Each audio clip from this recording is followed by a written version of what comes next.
All right, so I planted, out of a container, a cherry hybrid. Yeah.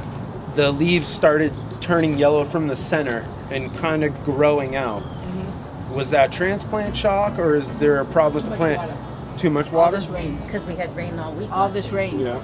And you might have fungus on it too. Go and clean up that plant. Take everything off that doesn't look healthy, because it doesn't pay to leave it on there. Because you don't want to spray, but if you take it off, you don't have to spray. Right. I went through all these tomatoes because we had them sitting out here through all this rain, cleaned them all up, and they become much healthier. Plant them in the ground, then they'll produce for you.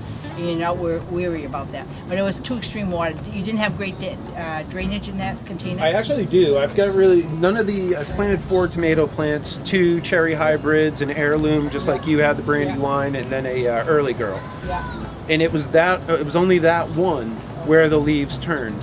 And I wasn't sure if it was the plant itself, maybe. Well, it could have been, but it also could be that the water is where the water is ending up to in your whole garden area, leaching to that one plant, and that one plant might have got all of it. And now that the tops, now that it's grown a couple of shoots, the top leaves are nice and green, and they look like they should. Yeah. So just trim off Just the trim yellow? off come up and trim off the plant. Clean it all up. Okay. Don't be afraid. You can go right to the main stem, take everything off. It will push out new growth eventually, and with the sun and everything that we have now. So, and it'll produce a good tomato plant for you. Have you grown green peppers? Oh, yes. All right. So now on a tomato plant, I'm supposed to pull the suckers in the middle, Yeah. right? Yeah. Am I supposed to do that on a green pepper No. plant? No. All right. No. And pepper plants like a more acid soil. You always put them on the edge of your garden where it's not quite as rich as where the tomatoes are. Mm-hmm. And if you use rich soil for peppers, you'll have beautiful plants, a lot of foliage, a lot of greenery, no product, no pepper. If you reverse it and have it acidy, you have not much foliage, but they're full of peppers, because the peppers love it. And Well, then I already have peppers forming out of the buds. Right. A number of them on the red bell and the green bell. Yeah. So I think the soil content's correct. I didn't know if I was supposed to pull those suckers out, or if I just leave Only tomatoes. We do that to tomatoes. A lot of farmers say no, a lot of farmers say yes.